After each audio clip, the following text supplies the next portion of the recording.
This nation was founded on the principle that all men are created equal. We hold these truths to be self-evident. That all men are created equal. I'll tell you what freedom is to me. No fear.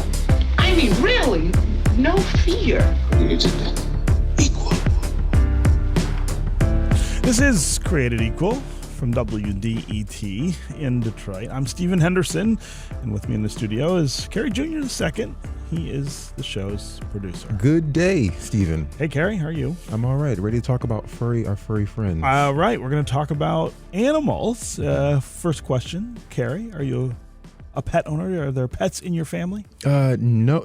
So my grandparents on my father's side have a dog, but they're in Mississippi, so I don't see that pet often. You don't see that pet much, right? And my grandmother used to have a cat some years ago, but I think she ran away. So I wouldn't say I'm someone who's terribly experienced in owning and taking care of a pet myself. Okay. I was also young, so I didn't have to get the food. I didn't have to deal with all the expenses. Was not responsible. Yeah. So I was thinking about this the other day.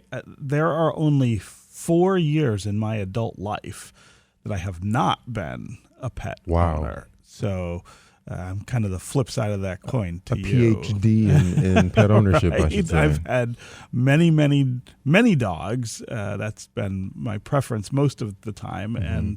And more recently, I also welcomed a cat into the household. But I currently have 2 dogs, an Aussie Doodle, who is 11 months old and quite a handful, and a French Bulldog who is going to be 6 in just a little bit. So, it's a huge part of my life, and it's a huge part of my household. It's a huge part of my family.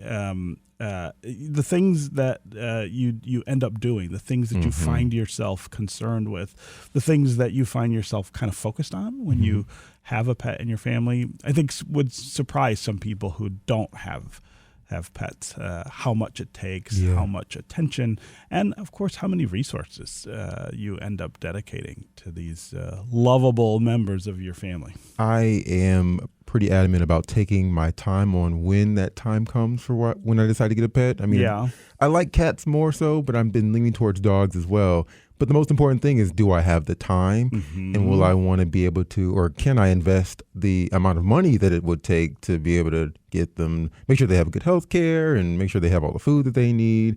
All of that constant attention you're talking about is stuff I want to make sure I'm being very intentional about. And what we're going to talk about today is about folks who sometimes, you're caught in a bind and you're dealing with the challenges of your financial challenges.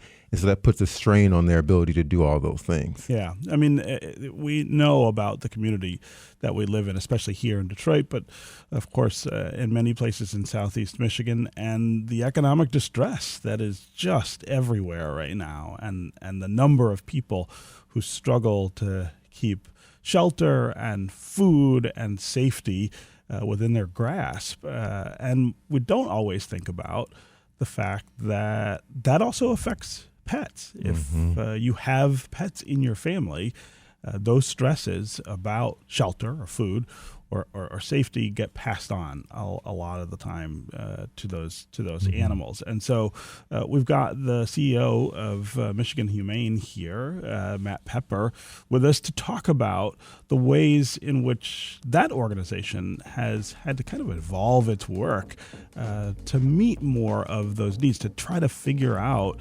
not just how to keep pets safe, but how to keep families in a position where they can keep their pets safe. Really interesting, different way to think about equality here in Southeast Michigan.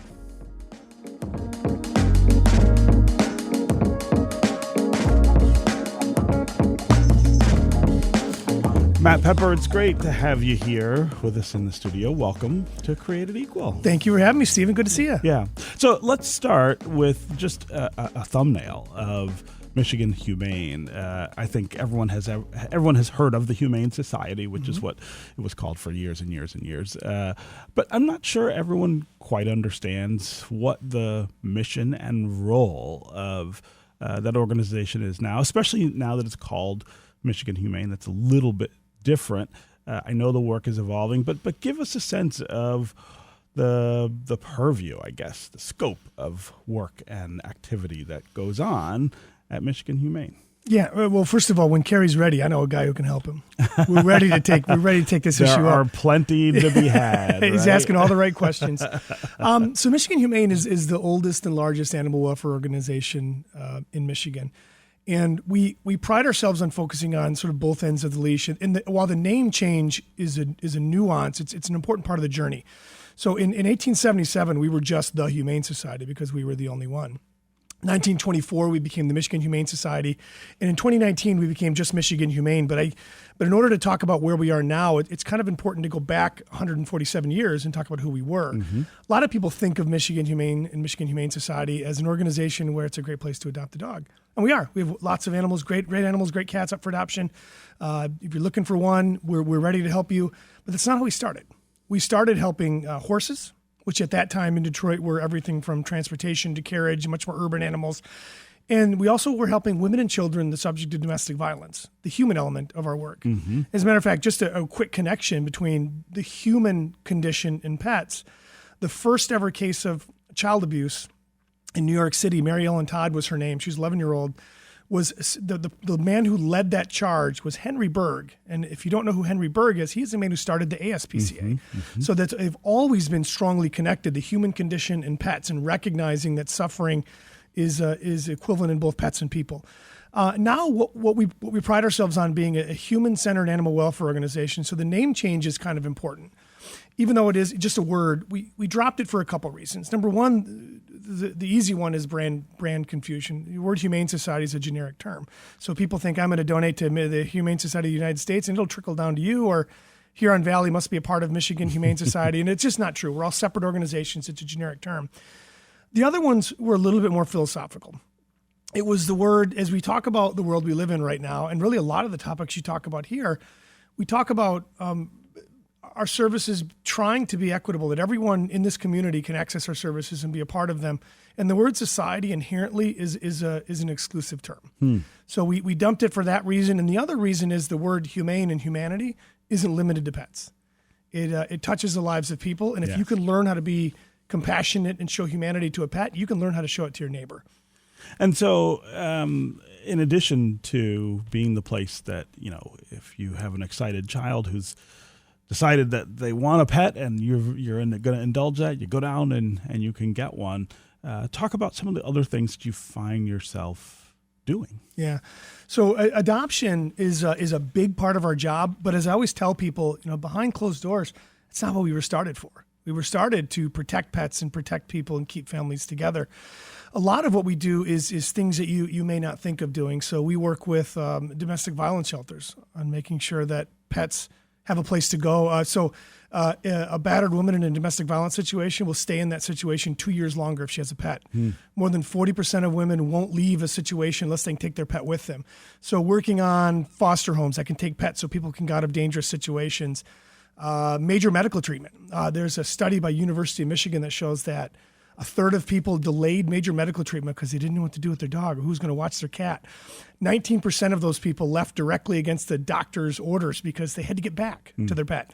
So finding places that can help support the pet so people can get the health that they need. But a lot of it is sort of asking that second question. It is providing adoptions, but it's also providing veterinary care. Detroit is the very definition of a veterinary desert. I mean, there are maybe 12 clinics in the entire city of 630,000 people, no emergency room care, and we constitute the largest. And so people often talk about, why didn't someone get their animal veterinary care? Well, even if they could afford it, where would they go? Where would you go? Where would you go? So our job is about we find ourselves in meeting people where they are and bringing veterinary care into the community so that people can at least have access to it, understand what it means. Because you made a point in the beginning about, that pets often suffer because of the human issues around poverty and around financial resources. The reality is it's not usually the pets that suffers. People often will sacrifice their own health and safety in favor for that of their pets. I can give you, if I can I tell you a quick story? Yeah, sure. So how this vision started for Michigan Humane and being a human-centered organization was, I was in law enforcement and I was in Tylertown, Mississippi, responding to Hurricane Katrina. And I was the one that was on the boats looking for people who had left their pets behind. And as I was in Tylertown, I was working security there. There was a man, torn up, muddy, ripped jean shorts, shirt that had just everything, mud all over it. And he's holding this little white dog and has no shoes on. He's walking towards us, and every step he takes, there's a bloody footprint. And he comes to us, and he tells a story that he was there. National Guard knocked on his door. Hey, water's coming. You got to get out of here. And he goes, okay, let me go get my dog. And at that time, dogs were not considered parts of emergency plans. They were not. Your dog was not going with you. And there are countless people who died during Hurricane Katrina because they would not leave their pet behind. They would not leave their pets. Yeah. Yep. So this man, he said he went, okay, well I'll be right back. And he went and grabbed his dog and hid in the attic from the National Guard. Wow. They finally said, okay, he's not coming. I'm out of here. We got to go. Water's coming now. So they left. Water kept rising and forced him up onto a hot tin roof in New Orleans summer, waiting for help. So he stood there holding his dog with bare feet on a hot tin roof in New Orleans for 3 days until someone rescued him. And when he came to us, all he wanted was food and water for his dog. He wouldn't take any money, wouldn't take any help from us. And if you think about that, that is a man who said, I would rather die than leave this dog behind. Mm-hmm, mm-hmm. But now extrapolate that to all of the little decisions we have to make every day. Do I eat or does the dog eat? The dog needs medication, but I do too. Okay, let's get the dog's medication. So your story about only having 4 adult years without a pet is equivalent to about 70% of Americans. Right. That's the majority of people's experiences. Yeah. And so I believe that we don't see animal issues manifesting themselves in the animal. We see it in people. Yeah. And people deserve to have a pet because our lives are better, and we exist to make sure they don't have to surrender them. Yeah, it's such a hidden issue, though. This idea of not just what it takes to have a pet and take care of it, but the stresses that enter into that equation, and how they look different in a city like Detroit than they would in other places. Yeah, you're correct. So again, I'm thinking about what Carrie said about do I have enough money, the resources. That's the primary driver in people's concerns about pet acquisition right now. And there was a study that shows that particularly people who struggle with resources, that if you have a pet and you can provide for your pet, your life is, you're more emotionally stable, you're more physically active, you're more connected to your neighbors. However, if you have a pet and can't afford to care for your pet, it is worse than not having a pet at all, because your worries and your fears and your stress are amplified because you're worried about something else. Yeah. We're going to take a quick break, and when we come back, we're going to continue talking with Matt Pepper, the CEO of Michigan Humane, about how we care for pets here in Detroit and Wayne County. We're also going to get going with you, the listeners, on the phones. What a fun subject. Call and let us know about your relationship with the 4-legged or maybe 2-legged pets that you have in your family. How much do they mean to you? Talk about the levels of responsibility and commitment that it takes to make sure that your pets are cared for. How much are they a part of your family? Call and tell us the stories about how much of a role they play in the family life in your household. 313-577-1019 is the number here on the phones. That's 313-577-1019. You can also go to Twitter, #CreatedEqual, or @WDET. We'll be right back with more Created Equal.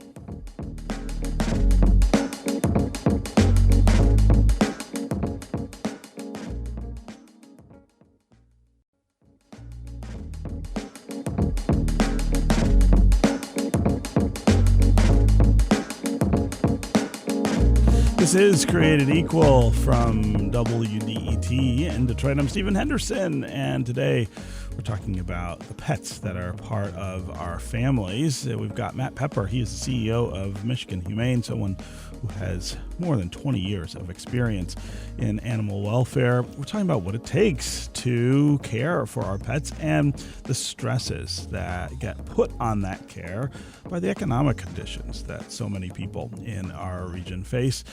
We also would love to hear from you, the listeners, during this conversation. I have pets. I know most people that I know have pets, and I know a lot of the listeners here have pets. Call and tell us about those relationships, the pets that you have, how important they are to your family, and what it takes, the commitment, the resources to make sure that those pets are well cared for. Talk about how that gets integrated into the way you think about care for the human members of your family, how much our pets become literal members of our families.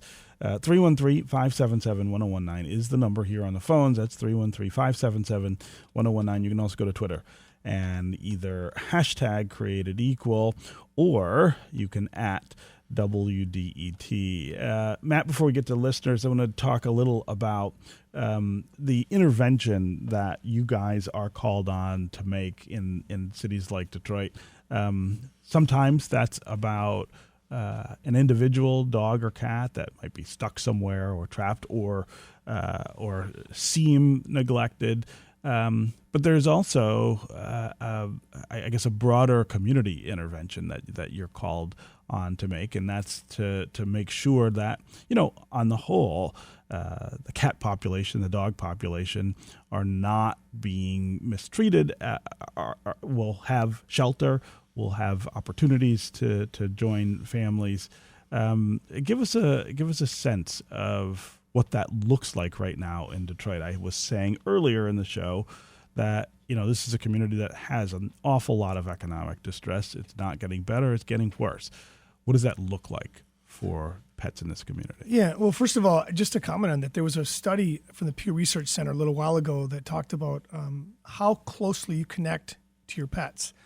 And I think conversely to what people think, I mean, they see some of the areas in Detroit and they see dog tied up out back and they wonder, that family must not love that dog.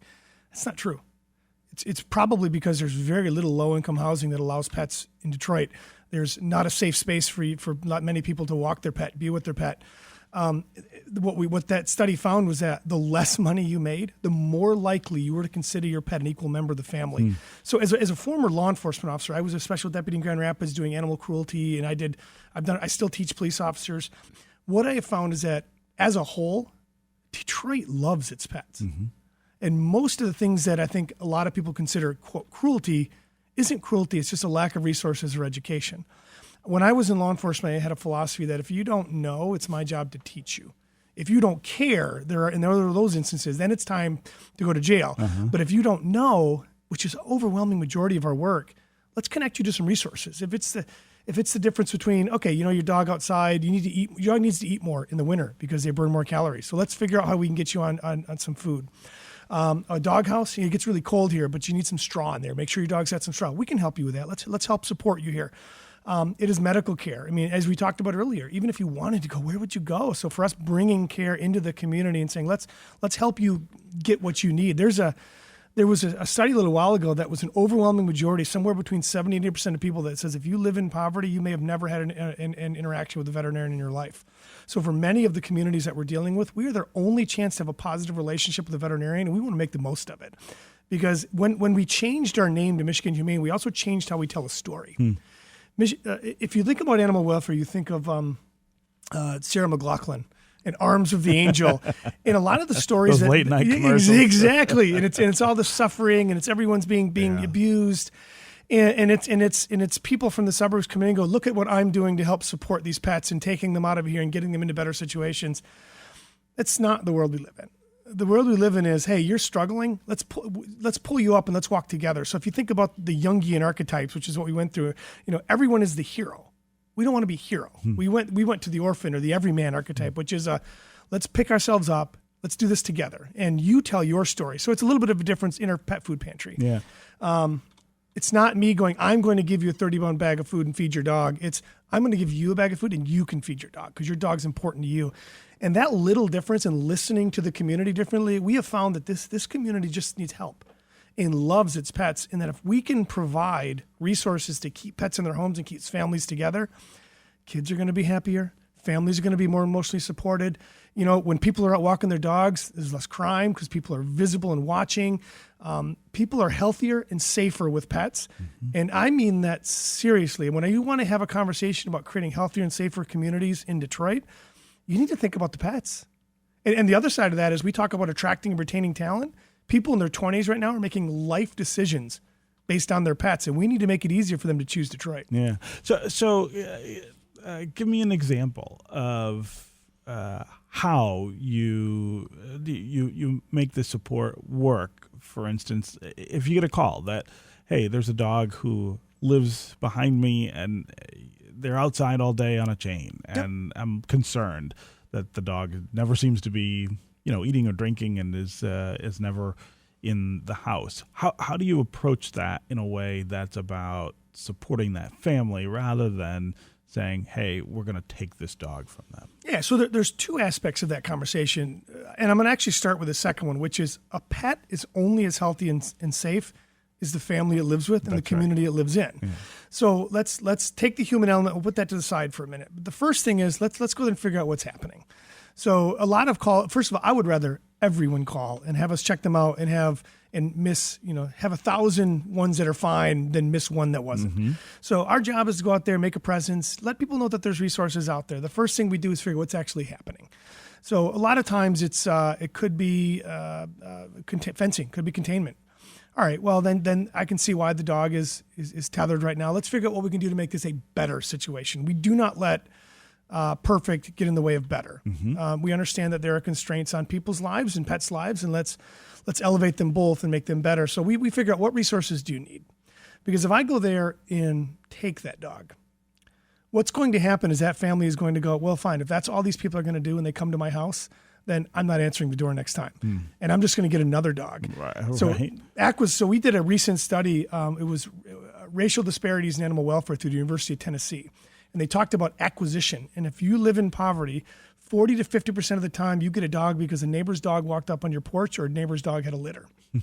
So if I go there and take your dog, and then the next time you're just going to take when the neighbor has another dog, you're going to get another one, same problem, and you're not going to answer the door next time. It's not going to get any better. No, so let's create a relationship and figure out how do we make this better? How do we help improve the situation? And from there, it's resources. We have a 26,000 square foot warehouse that we co-house with gleaners.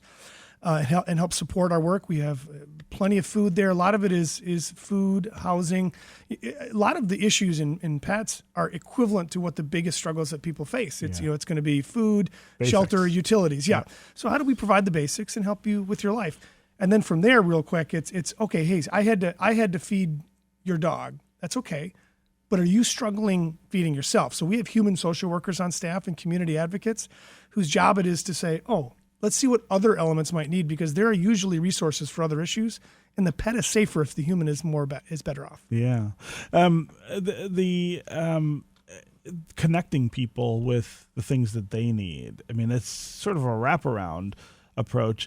Is that new? Is that what the Humane Society has always done? I mean, that seems maybe beyond the call of the mission of your specific organization. Yeah, I think there's some people who may think, that seems like missions creep, that you're kind of connecting people to human food insecurity organizations, domestic violence shelters, utility support. I would challenge that. We get really unique access into people's lives through their pets. I mean, if you think about the city of Detroit, there's a lot of people that the residents have been promised over the years. And when you walk up and say, I'm here to help, the answer a lot of times is, I'm sure you are. There's been a lot of people in here to help. However, when you say, hey, let's talk about your dog, it becomes, oh man, this is my dog. I want to tell you about my pet. I love my pet, everything about it. And then you realize there's a hole in the ceiling. I can help you with that. Or the power's out. A great story. One of our employees and a mutual friend of ours, Deb Scola, was walking through the North End. And we have mapped the entire North End. We've knocked on every door. We know what pets live there. We know what people live there. We know what needs they're connected to. And this is where your shelter is now. Mm-hmm, right there. The very nice new building. Yeah, it's where I'm sure your producer is going to be coming after the show to make sure he picks up to get his pet. dog, right? That's right. So we were, as we were doing these door-to-door knocks, we ended up coming across the family who was clearly having a birthday party. And we knocked on the door and said hello. And first of all, the answer was, why are you here? I don't need you here. We said, we're just here to talk about the dog. And it was two dogs came running out. Let's talk about the dogs. We started having conversations. And then we recognized there's this was during the huge storms we had about 3-4 years ago. And all the power was out in the North End. And there was a little girl inside. And she was on a feeding tube and some other issues. And she just had open heart surgery. And as we started to be there, just talking about the pet, the family, we asked, what's going on with her? And the story comes out, she just had recent surgery and the power's out. And frankly, we don't know if that's going to keep their equipment on. Like, we're concerned about her life. So we call our friends over at DTE. They come over, they bring a generator over. And I recognize that by asking, can I pet your pet? Can I talk to your dog? That we learned that there's a child who could potentially be in danger. Family didn't know what to do, got them the connected resources, all through the pet. And that's the access we have. And I don't look at it as mission creep. I look at it as an obligation. Yeah. You mentioned this idea about the veterinary desert that we're living in. That's not just a Detroit problem. I mean, this is a problem in many communities. What do you do about that? I mean, there are fewer people, right, who are deciding to go do that work, and there are fewer of them who are coming to cities like Detroit.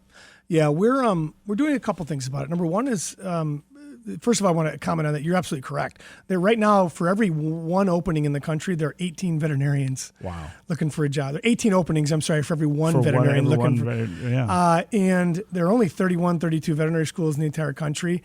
And being a veterinarian is hard. It comes with equivalent debt of medical school without the equivalent salary. The suicide rate among female veterinarians is 3 times the national average. So being a veterinarian is hard, and we are seeing people struggling to find that as a viable career pathway.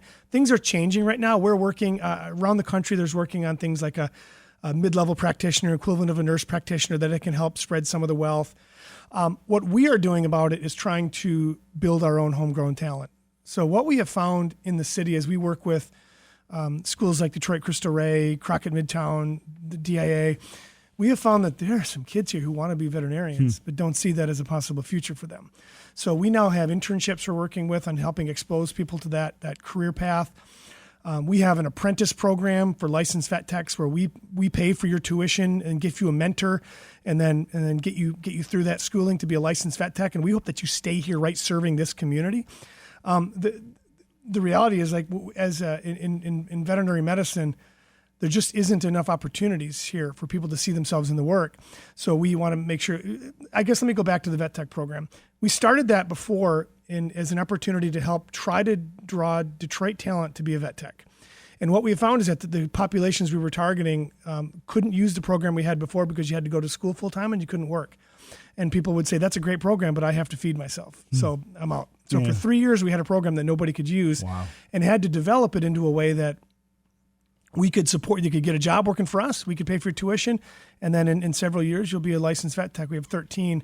We also have a summer jobs program. This year, we had 100 applicants from all over the country bringing people to Detroit. We hired 15 students from 6 different universities to work for 8 to 10 weeks. We're hoping that they see this city as a great place to come work. And then we also have surgical externs that come from all over the country to see Detroit and get exposed to the city. And hopefully they, again, come and stay where we are. And the focus on that program is to build homegrown talent, but also diversify the industry that is not a diverse industry. So 2% of veterinarians are African-American and 3% of vet techs. And we feel like we can change that and build some homegrown talent and keep them right here in Detroit. I'm going to take another quick break here, and when we come back, we are going to continue talking about pets and families in Detroit and Southeast Michigan, and we're going to get to the listeners on the phones and on social. Call and tell us what role the pets in your lives play in your family and in your life. Talk about the responsibility of having pets, how much that is, how you make sure that you can meet that responsibility. Give us a call. 313-577-1019 is the number here on the phone. That's 313-577-1019. You can also go to Twitter, #CreatedEqual or @WDET. We'll be right back with more Created Equal.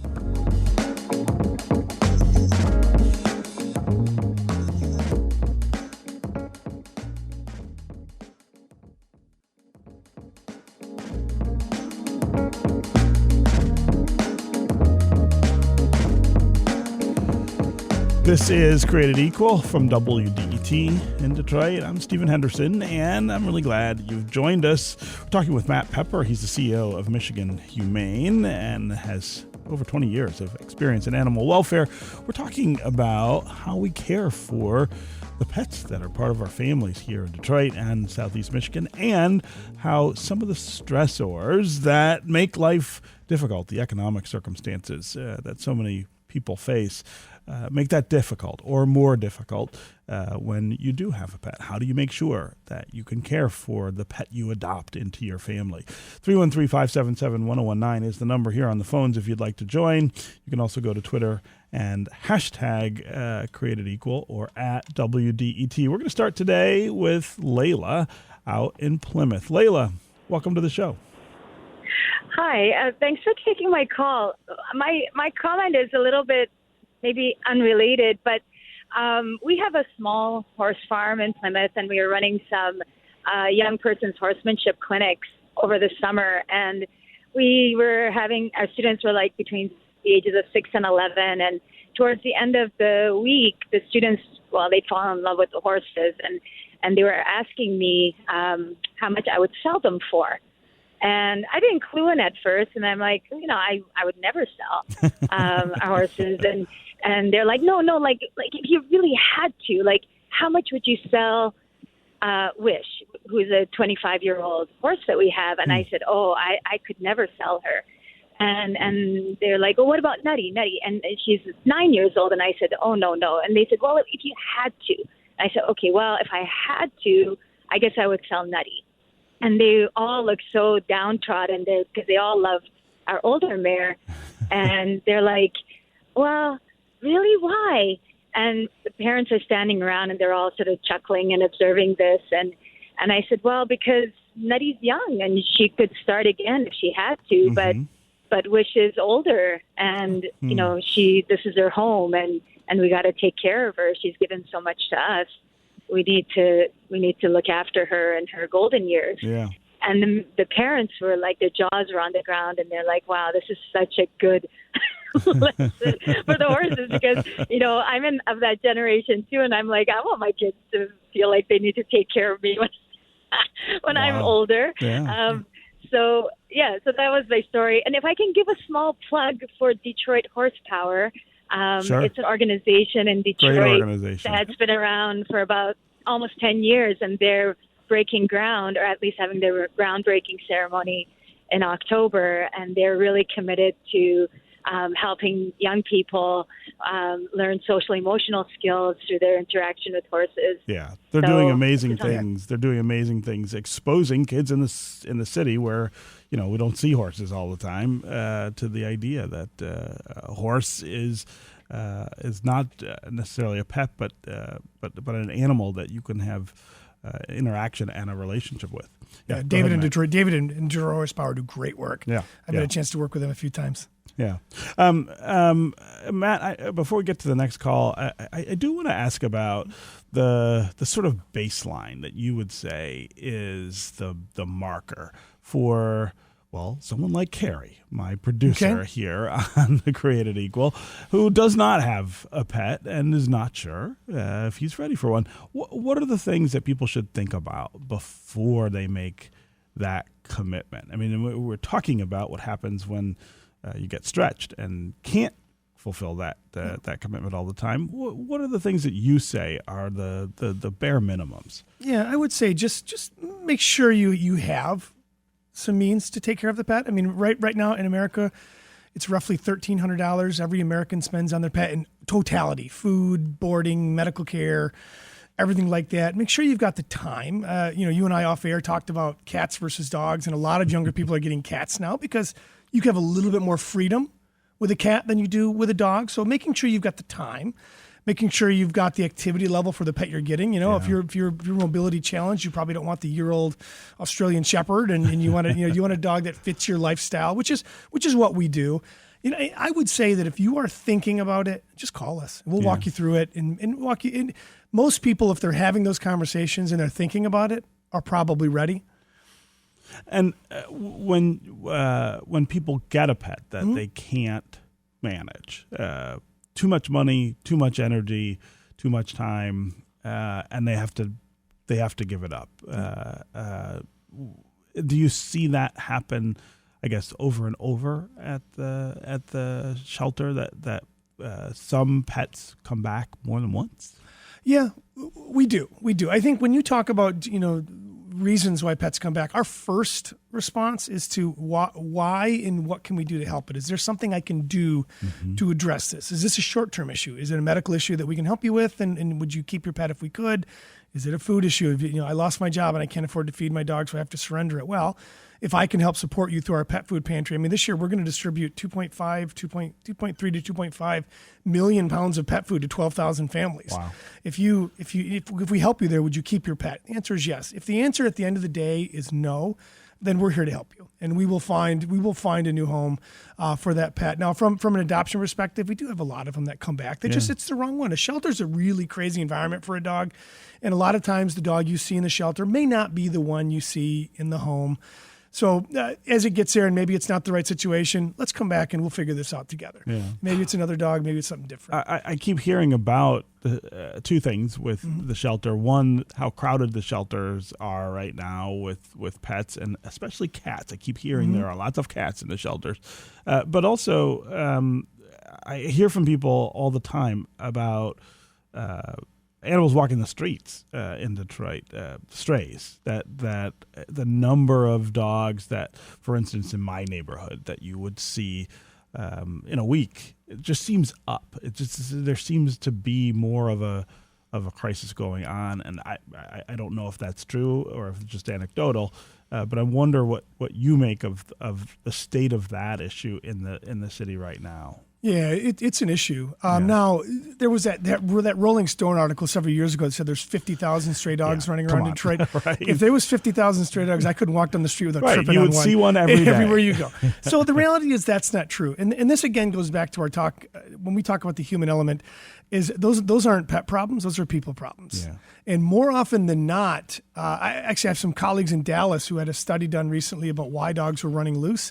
And more often than not, it was somebody who said, I don't want the dog tearing up the house while I'm at work, so they let the dog out, and then they go to work. And then they come back. That's a behavior issue. Yeah. And then you think about issues like containment. Think about these recent fatalities we've had. We've had 5 fatalities in just a couple of years on dogs, and most of it is these dogs had owners, and they just had containment issues. Yeah. So it's addressing the issues of making sure people know how to properly contain their pet. Get a yard. Yeah, get exactly. A fence. And I will tell you, 80% of dog bites in the city of Detroit, last time I checked, happened in the property of the dog to a family or friend. Typically that's because the dog is either unsocialized or unhealthy. We can help that. We go door to door and we can help that issue. So it is an issue, but it is a human behavior issue, not a pet issue. Not a pet issue. Yeah. Again, 313-577-1019 is the number here on the phones. You can also go to Twitter, #CreatedEqual or @WDET. We're going to go to Harry next in Sterling Heights. Harry, what's on your mind? Oh, good afternoon. Well, good morning. Hey. I give you guys credit. I've adopted at least 3 dogs, Humane Society. Oh. For $200 you get a dog that appreciates you. I saw an article in a paper the other day. A guy paid $1.3 million for a Tibetan dog. I can't believe it. I can't believe it. All the dogs that I have, they're all mutts off the street. Somebody dumped them out the window, or went to, Humane Society, or I belong to both you and Anti-Cruelty. And I give you credit. And I'd say when you adopt a dog from your shelter, they know it. Yeah. Harry, that's absolutely true. Of the many dogs I've had, one did, in fact, come from the shelter here in Detroit back in the 90s. I don't know if you still do this, but they used to have a day at the zoo that they would take all the dogs from the shelter to the zoo. And for some reason, if you saw a dog at the zoo, you just kind of would take it. They would be out of dogs in a few hours. And I got a dog that we named Kennedy from there. And she, there was no question that she knew that she was a shelter dog and that we saved her life. She was the most loyal pet I ever had. So it's funny you mentioned that event because it's Saturday, Oh, but it's no longer. But it's no longer at the zoo. It's not at the zoo. So okay. Changing leadership at the zoo, we thought it was time for a change. We now do that in conjunction with the Mike Morse Law Firm. So we hold an event at his law firm in early in the year, maybe May, and then this year it's Meet Your Best Friend at the shelter. So at our Berman Center, we're bringing in multiple partners. That's in Westland. Multiple partners, 11 to 2. Now's the time. Come get yourself a dog or a cat. But I also want to comment on something else you said about people paying. So with veterinary care raising in cost just because of the market, and some of these dogs costing thousands and thousands of dollars, especially on a show that is dedicated to talking about equity issues, we are further dividing the who can have a pet. Sure. And that's not, and that's a difficult problem to navigate because the gap between who can afford vet care and who can afford a pet is going like this. And my belief is that nobody should have to surrender their pet for an avoidable issue, and everyone should have the opportunity to have a pet. But the market is forcing that to be a challenging conversation. And again, that's back to this question of how we get more vets available. I mean, I know that the vet that I use for the animals is just overwhelmed. I mean, it takes days and days now to get an appointment. And when you go there, it's just packed. I mean, they're charging more, but I think it's partially because it's just there's more work. There's not enough of them to keep up. We consider ourselves an affordable clinic. We operate 3 veterinary centers: Rochester Hills, Detroit, and then Westland. But if you were to call us right now and get an appointment, you're probably waiting a month or 2. Yeah. It's that hard to get people in, and there is just more need than we have the ability to address. And I have 4 or 5 openings for veterinarians right now in my clinic, so I need the veterinarians to see the clients. Yeah. Let's go next to Josh in Beverly Hills. Josh, welcome to the show. Good morning. I have a question and then a comment. I'd like to know if the programs being described here are any way subsidized by state, federal taxes, or any of the employees or programs are subsidized. And then I have a comment. Yeah, so that's a great question. So there are 2 types of organizations in Michigan. There's an animal control shelter, which is your municipal entity that handles so Detroit Animal Care and Control is an animal control shelter. We are an animal protection shelter. So our services in Detroit, for example, we receive no state or federal funding. And the only money we receive from municipalities are from the contract cities we have in Westland, which in no way covers the cost of that work. So we are entirely subsidized by earned revenue through our clinics, which again do not make enough money to cover what we put out. And our adoption revenue, everything else is philanthropy. It is corporations, individuals, and foundations that cover our work, but we do not receive federal or state money. And it's a big bill, Matt, every year, right? We have to raise about $20 million every year in addition to our earned revenue just to keep the work we going moving forward. Yeah. Josh, go ahead with your comment. The comment I have here is about what I'm hearing, just the general tone and demeanor of the emotional masturbation that this person's facilitating with Josh, the public. Okay, come on. We have here people being told that they deserve to have anything they wish without any need to prioritize their needs in life. You're taking what is a luxury good, which is essentially a choice that a person's making, and we're telling them that they need not worry about it being paid for. What we have here is persons who are enabling and empowering the persons most likely to neglect and abuse dogs to keep, or animals to keep them. What really should be doing is trying to counsel people that they should be making priorities in their lives. They should be setting attainable goals that relate to their own improvement or the persons in their family or the people around them. And keeping an animal is an enormous burden, as you can hear by the way we're describing all of these people having to come in and effectively rescue them in place. So, Josh, you're in favor of the idea of the kind of stratification of pet ownership? In other words, some people deserve it and other people don't? Yeah, well, that would be an emotional appeal, and I think that there are persons who have choices in their life, and all the various choices they make. I, for instance, do not choose to keep a pet because it's a burden, financial and otherwise. Okay. Well, Josh, I appreciate the call, and obviously I disagree with your perspective, but that's why we have the show. Thanks for participating. Go ahead, Matt. I was just going to I appreciate what he's saying, but I respectfully disagree as well. Here's the reality. People are going to have pets, and we can either ignore that or address it.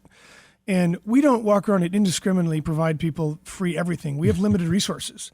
So we prioritize who we believe we can help and will have the most impact on their lives. I'll give you a great example. During COVID, we had a woman by the name of Cynthia. Cynthia has one arm, and she wheelchaired herself on public transportation to our pet food pantry because her 7 cats needed food and she had mobility issues. She didn't have people to help her, and she was alone, and her cats needed help. Now, we provided her free sterilizations, free vaccinations. We deliver food to her house now. What I would ask is, I would think of those cats not as a luxury, but as a necessity. Absolutely. Imagine that woman's life without those cats. I don't think she's here. And so I think we can either ignore it or address it. And I choose to address it. And I think the opportunity that everyone should have the opportunity to own a pet.